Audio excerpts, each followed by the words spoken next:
सात रंग एउटै आकृति, हरेक दिन फरक प्रस्तुति। कार्यक्रम इन्द्रेणी।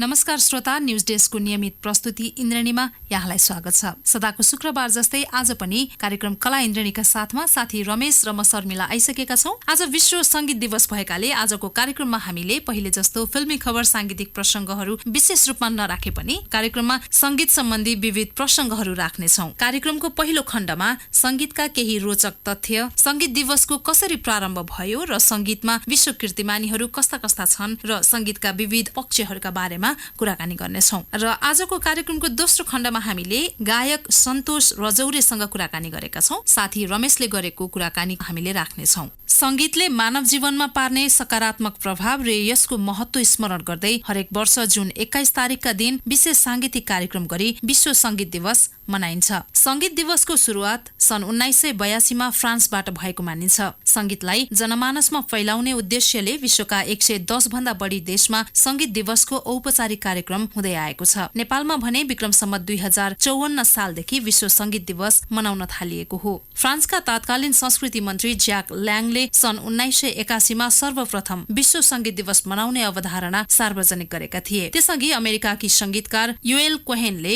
सन् 1976 मा यो दिवस मनाउने कुरा चलाएका थिए। उक्त वर्ष फ्रान्समा मात्र मनाइएको विश्व संगीत दिवस बिस्तारै विश्वभर नै मनाउन थालिएको हो। जुन 21 वर्षकै सबैभन्दा लामो दिन हो। लामो दिन कसरी बिताउने भन्ने जिज्ञासाको समाधान खोज्ने क्रममा संगीत सुनेर बिताउनु उपयुक्त हुन्छ भन्ने मान्यताले पनि यो दिवसको जन्म भएको मान्नेहरू धेरै छन्। त्यसै पनि संगीत विश्वव्यापी भाषा मानिन्छ। विश्वव्यापी भाषा भएकैले नेपालमा पनि विश्व संगीत दिवस मनाउन थालिएको छ। मादल, सारङ्गी, धिमे, ढोलक, टुङ्ना, बाँसुरी, बिनायो जस्ता मौलिक बाजाहरूले नेपाली संगीत क्षेत्रलाई समृद्ध बनाएका छन्। कार्यक्रमको सुरुवात गरौं संगीतका 30 रोचक तथ्यबाट।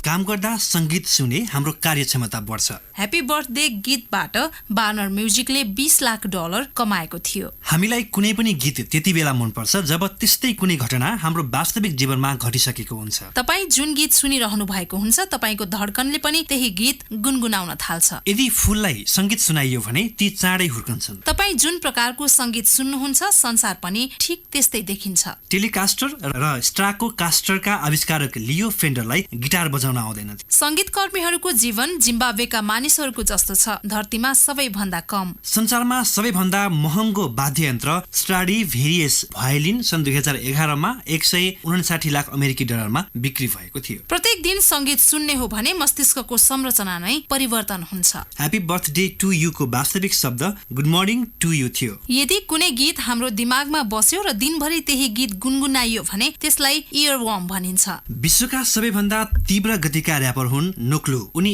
51.27 सेकेन्डमा 723 शब्द गाउन सक्छन्। गर्भमा हुर्किरहेको शिशुले संगीत सुन्यो भने उसले बढी प्रतिक्रिया जनाउँछ। अमेरिकामा $1000 को संगीत बिक्री भयो भने त्यसले $23 आम्दानी गर्छ।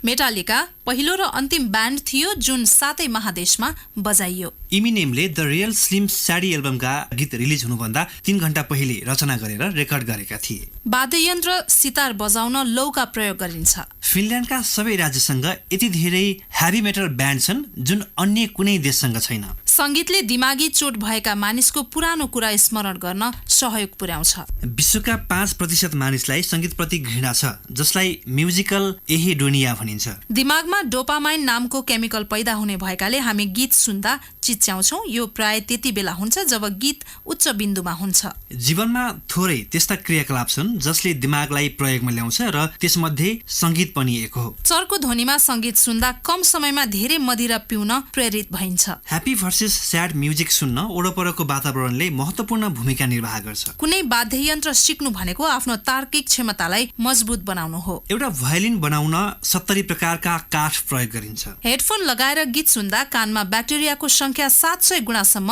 वृद्धि हुन्छ। मानिसमा संगीतको पनि त्यसै गरी लत बस्छ जसरी सेक्स तथा ड्रग्सको। यदि पृष्ठभूमिमा हल्का संगीत बजिरहेको छ भने तपाईँ आफ्नो काम अझ बढी ध्यान दिएर गर्न सक्नुहुन्छ। अब पालो भएको छ संगीतमा विश्व कीर्तिमानी।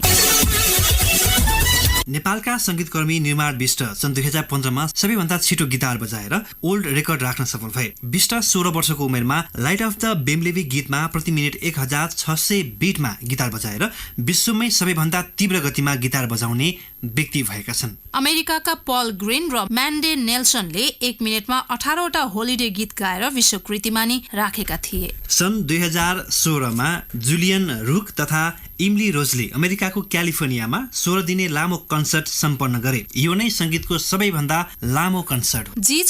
जीज कार्सियर 24 घण्टामा 24वटा कन्सर्ट गरेर विश्व कीर्तिमान बनाउन सफल व्यक्ति हुन्। पिक्स पिक माउन्टेनमा कन्सर्ट गरेर अमेरिकाका चेरिस करावाले विश्व कीर्तिमान बनाए। उनले समुद्री सतहभन्दा 14,111 फिट माथि सो कन्सर्ट सम्पन्न गरेका थिए। इरानकी 4 वर्षीय बालिका अवा सदगिफोर चर्चित पियानिस्ट तथा भोकलिस्ट हुन्। अवाले 1000 मानिसका बीच परफर्म गर्दै सन् 2015मा विश्व कीर्तिमानी बनाएकी थिइन्। मलेसियाका किनान होले 31वटा मेटालिक गीत 30 सेकेन्डमा गाएर सन् 2017मा विश्व कीर्तिमान कायम गरे। चीनका छिउलिन चानले सबैभन्दा लामो समय आवाज निकाल्ने विश्व कीर्तिमानी राखेका छन्। उनले 2 मिनेट 52 सेकेन्डसम्म शरीरबाट आवाज निकालेका थिए। भारतकी गौरी मिश्र सबैभन्दा लामो समय पियानो बजाउने कम उमेरकी बालिका हुन्। उनले लगातार 1 घण्टा 2 मिनेट 54 सेकेन्ड पियानो बजाएर विश्व कीर्तिमान खडा गरेकी थिइन्।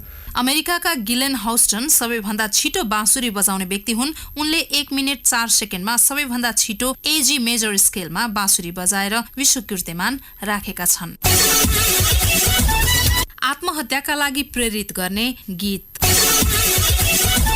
मानिसहरू प्राय मन बहलाउन संगीत सुन्छन्, खुसी हुन गीत सुन्छन्, एक्लोपन मेटाउन गीत सुन्छन्। यद्यपि विश्वमा एउटा त्यस्तो गीत पनि छ जुन सुनेर धेरै जनाले आत्महत्या गरेका छन्। करिब 63 वर्षसम्म प्रतिबन्धित सो गीत सुन्ने व्यक्तिहरूले आश्चर्यजनक ढंगले आत्महत्या गरेका थिए। सो गीत सन् 1936मा हंगेरीका पियानो वादक रिजो सेरिसले तयार पारेका हुन्, जसको शीर्षक छ ग्लुमी सन्डे। यो गीत सार्वजनिक भए लगतै अधिकांश श्रोताले यसलाई मन पराए। छोटो समयमै गीतले चर्चा समेत पायो। यद्यपि केही समयपछि नै परिस्थितिले बेग्लै रूप ग्रहण गर्यो। जो कसैले सो गीत सुन्थ्यो उसैलाई आफ्नै पीडा महसुस हुन थाल्यो। फलस्वरूप उसले आत्महत्या गर्ने अवस्था सिर्जना भयो। यो गीत सुनेर सबैभन्दा पहिले बर्लिनमा आत्महत्या गरिएको घटना सार्वजनिक भयो। त्यहाँ एकजना युवकले गीत सुनेपछि आफैलाई गोली हानेका थिए। न्युयोर्कमा एक वृद्धले त्यही गीत सुनेपछि 7औं तलाबाट हाम फालेका थिए। विश्वका विभिन्न देशमा आत्महत्या गर्नेहरूको संख्या बढ्न थालेपछि सो गीतमाथि प्रतिबन्ध नै लगाइयो। करिब 63 वर्षसम्म प्रतिबन्धित भएपछि सो गीत सन् 2002मा मात्र खुला भएको थियो। सो गीत गायक रिजो सर्सीले गाएका, जसमा गायककै जीवनी तथा उनको पीडादायक प्रेम कथा चित्रित छ,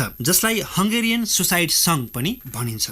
ब्रेकपछि फेरि पनि स्वागत छ कार्यक्रम कला इन्द्रणीमा। आज संगीत दिवसको अवसरमा हामीले संगीत सम्बन्धी विशेष जानकारीहरू यहाँलाई राखिसकेका छौं। कार्यक्रमको पहिलो खण्डमा अबको क्रममा गायक सन्तोष रजौरेसँग साथी रमेशले गर्नुभएको कुराकानी राख्नेछौं।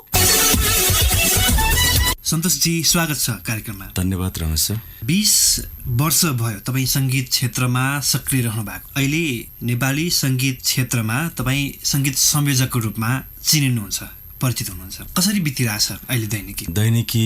अब यही संगीतकै अब कामहरू गरेर समय बिताइराखेको छु हैन। एल्बमको गीतहरूको संगीत र प्लस गायन र प्लस अब अलिअलि 1-2टा फिल्महरूमा, चलचित्रहरूमा पनि संगीत दिइराखेको छु। यसरी नै दिनहरू बितिराखेका छन्। तपाईँको गायक पनि परिचय छ, तर संगीत संयोजकको रूपमा मात्र आफूलाई अलि धेरै तपाईँले परिचित बनाउनु भएको छ, चिनारी त्यसमा लगाइरहनु भएको छ। यसको कारण भन्न मिल्छ? संगीत संयोजन, संगीत अब त्यसमा चाहिँ धुन बनाउने भनौँ हैन, शब्दमा अब संगीतकारको रूपमा काम गरिराखेको छु हैन। कारण भन्दा पनि अब गायनबाट नै आएको आउन त म, तर बिस्तारै चाहिँ अब मेरो संगीतहरू, मैले संगीत पनि गर्थेँ पहिलादेखि नै। त्यसले गर्दाखेरि 1-2टा गीतहरू संगीत, एउटा 2टा संगीतहरू केही सरहरूले मन पराइदिनु भएको थियो। अनि त्यस क्रममा चाहिँ अब यो संगीत चाहिँ मेरो चलचित्रमा अथवा मेरो गीतमा समावेश गर्न पाउँदाखेरि न्याय हुन्थ्यो भनेर भन्दै जाँदाखेरि मैले चाहिँ संगीतको कामहरू त्यसरी अगाडि बढ्दै गयो। र गायनको कुरा बिस्तारै संगीत गर्दै जाने क्रममा चाहिँ अब कुनै संगीतहरूमा आफ्नो स्वर पनि सुट हुने भएको हुनाले मसँग काम गर्ने गीतकारहरू, प्रोड्युसरहरूले हजुरको स्वर हाल्दा पनि हुन्छ भन्ने क्रममा नै मैले गीतहरू चाहिँ गाउन पनि सुरु गरेको हो। पछाडि अहिले आएर चाहिँ गीत पनि गाइराखेको छु, प्लस संगीतको काम अलि बढी नै छ। चलचित्र लङ्कामा त पुरै संगीत संयोजकै तपाईँ हुनुहुन्छ, संगीतकार नै तपाईँ। हजुर, लङ्काको गीत पनि हामी सुनिरहेनौँ। साथसाथै अब दाङबाट काठमाडौँसम्मको यात्रा तपाईँको करिब 2 दशक नै नागिसकेको छ। यो चित्रमा सक्रिय हुनुहुन्छ। सुरुवाती अवस्था र अहिलेको अवस्थालाई कम्पेयर गर्दाखेरि नेपाली संगीत क्षेत्रमा के देख्नु भएको छ तपाईँ? तपाईँले? सुरुवातमा चाहिँ अब अध्ययनको क्रममा त्यति बेला एफएमहरूबाट गीत सुन्ने, एफएममा गीत बज्दाखेरि पनि एकदम हर्षोल्लास र प्लस नामहरू कमाउन सकिने समय थियो। अब अहिले आएर डिजिटल सिस्टम जुन सुरु भयो, युट्युब सिस्टमहरू छ होइन, र भिडियो गरेर टिभीमा प्रसारण गर्नै पर्ने सिस्टम जुन छ, अब यसमा चाहिँ एकदम कम्पिटिसन पनि भयो। अहिले त्यो सिस्टमको चेन्ज भयो हुन चाहिँ, र प्लस प्रविधि मात्र फरक भएको हो होइन। काम त त्यति बेला पनि राम्रो गर्दाखेरिमा मात्रै श्रोताहरूले मन पराउनुहुन्थ्यो, अहिले पनि त्यही नै छ, प्रविधि मात्र फरक छ। अहिले चाहिँ डिजिटल सिस्टम छ, त्यो सिस्टम मात्रै फरक हो। म्युजिक भिडियोमा अब अथवा गीतमै भनौँ, कुनै गीतमा पहिला शब्दलाई प्राथमिकता दिइन्थ्यो भने अहिले शब्दभन्दा पनि भिडियोको ट्रेन्ड भएको हुनाले दृश्यमा प्राथमिकता दिने ट्रेन्ड आएको हो, भन्न सकिन्छ? भन्न सकिन्छ, त्यो पनि भन्न सकिन्छ। अहिले चाहिँ अब भनौँ न, अब गीत अडियो मात्र नभइकन अडियोलाई चाहिँ भिडियोमा खिचेर होइन अनि प्रसारण गर्नै पर्ने स्थिति छ। नेपाली सङ्गीत क्षेत्रमा जुन गीतमा प्रयोग गर्ने शब्दहरू छन्, शब्दहरूको अवस्था के छ पछिल्लो समय? एकदम राम्रो प्रश्न गर्नु। अहिले चाहिँ कस्तो छ भन्दाखेरि फिल्म चलचित्रहरूमा पनि र प्लस एल्बमहरूमा पनि अलिकति लोक बेस, अलि लोक सङ्गीतले चाहिँ अलिकति हाबी भएको देखिन्छ। त्यसमा पनि अब टिपिकल शब्दहरूको चाहिँ एकदमै खाँचो र भएको देखिन्छ होइन, शब्द हाबी भएको देखिन्छ। मतलब श्रोताहरूले, दर्शकहरूले शब्दलाई एकदमै निहालेको होइन, केलाएर सुन्ने गर्ने देखेको छ होइन। यो त राम्रो कुरा पनि हो। अब शब्दलाई पनि निहाल्ने भनेको राम्रो कुरा हो। बाजाहरू बज्दैमा रमाउने भन्दा पनि शब्द के छ भनेर निहाल्नु पनि श्रोताहरू, दर्शकहरू, त्यो एकदमै राम्रो कुरा हो। त्यो शब्द एकदम ह्यापी भएको छ। शब्दलाई फोकस गरेर रचिएका सिर्जनाहरू छन्, तिनीहरूको प्रभाव लामो समयसम्म प्रभाव रहिरहेको नि हामीले एकदम देखेका छौँ, जीवन्त भएका होइन। त्यो चाहिँ हो एकदमै। शब्द चाहिँ अहिले एकदमै मुख्य भूमिका शब्दले खेलिरहेको छ।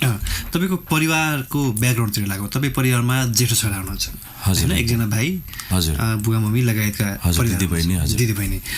के छ परिवारमा सङ्घर्षको अवस्था के बताइदिनुहुन्छ? सुरुवात अवस्थामा किनभने मैले किन सोधिरहेको छु भने यो नेपाली परिवेशमा सबैको साझा समस्या हुन्छ कि सङ्गीत क्षेत्रमा लाग्छु भन्दाखेरि परिवारबाट सपोर्ट नहुने अवस्था हुन्छ होइन। तपाईँले भोग्नु भएको र अहिले यहाँसम्म जस केही गर्दै हुनुहुन्छ, आफ्नो नाम बजारमा आफ्नो नाम मार्फत होइन अगाडि बढ्नु भएको छ, यहाँसम्मको यात्रा सुरुवाती केही कठिनाइहरू बताइदिनु। हजुर, खास त यो समस्या धेरैमा देखिन्छ। मैले धेरैका इन्टरभ्यूहरू सुन्ने गर्छु कलाकारहरूका, उहाँहरू चाहिँ परिवारबाट चाहिँ अलिकता त्यति सपोर्ट नपाएको होइन। अझ विशेष गरिकन महिलाहरूलाई, सेलिब्रिटीहरूलाई अलिक गाह्रो भएको फिल्डमा मैले देखेको छु, सुनेको छु, थाहा पाएको छु। त्यो मानेमा चाहिँ अलिकता पुरुषहरूलाई चाहिँ अलिकता केही सहज नै छ। त्यसमा पनि अलिकता सम्भावना बच्चामै सानैमा अलिकता सम्भावना बोकेको छ, छोराछोरीहरू छ भने त सपोर्ट त पाउँछन् नै पनि होइन, पाइन्छ पनि। बुवा आमाहरूको सपना भनेको चाहिँ अब राम्रोसँग पढोस्, इन्जिनियर, डक्टर होस् भन्ने एउटा सबैको इच्छा हुन्छ। त्यसको बावजुद अलिकता डिफ्रेन्ट फिल्डमा चाहिँ जान खोज्दाखेरिमा अलिकता चाहिँ स्कोप अलिकता यसको छैन कि बुवा आमाहरूलाई त्यो खास बच्चाहरूकै लागि हो हुन त त्यो सोचेको। तर त्यसमा के छ भन्दा यो फिल्ड भनेको एउटा नसा हो, एउटा यसमा चाहिँ पैसा कमाउने पछि गएर भन्दा पनि नामै कमाउने त्यो राशि हुन्छ क्या एउटा यो फिल्डमा लाग्नेहरूको। पैसा भन्दा पनि नाम कमाउन पाए हुन्थ्यो भन्ने चाहिँ,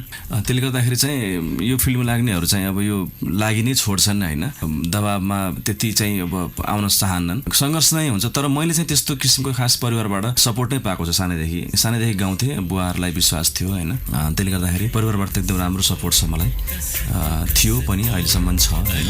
नेपाली सङ्गीत क्षेत्रमा तपाईँ सङ्गीतकारको रूपमा आगामी योजना के गर्दै हुनुहुन्छ, के ल्याउँदै हुनुहुन्छ? अब हामीले चाहिँ अब खास यो टिमवर्क हो यो होइन। अब जस्तो सङ्गीतको काम त मैले हेर्छु होइन, तर शब्द, सङ्गीत संयोजन, एरेन्ज होइन, अब लाइभ बाजाहरूदेखि लिएर आउटपुट, अब त्यो मिक्सिङको कुरा हुन्छ होइन, मास्टरिङ कुराहरू हुन्छ, यो खास टिमवर्क हो हुन चाहिँ होइन।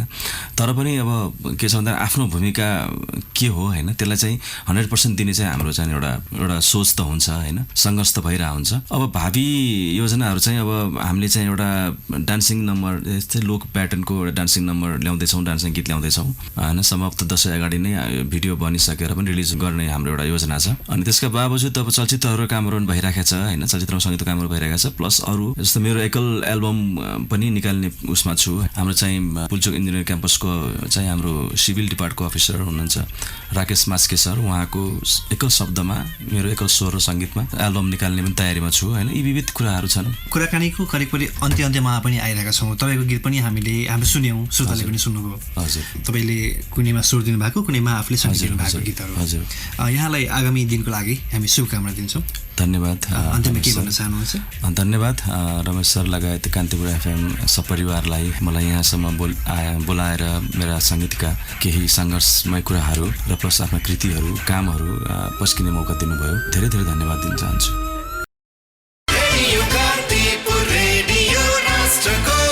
सूचना र मनोरञ्जनको संवाहक रेडियो राष्ट्रको रेडियो कान्तिपुर।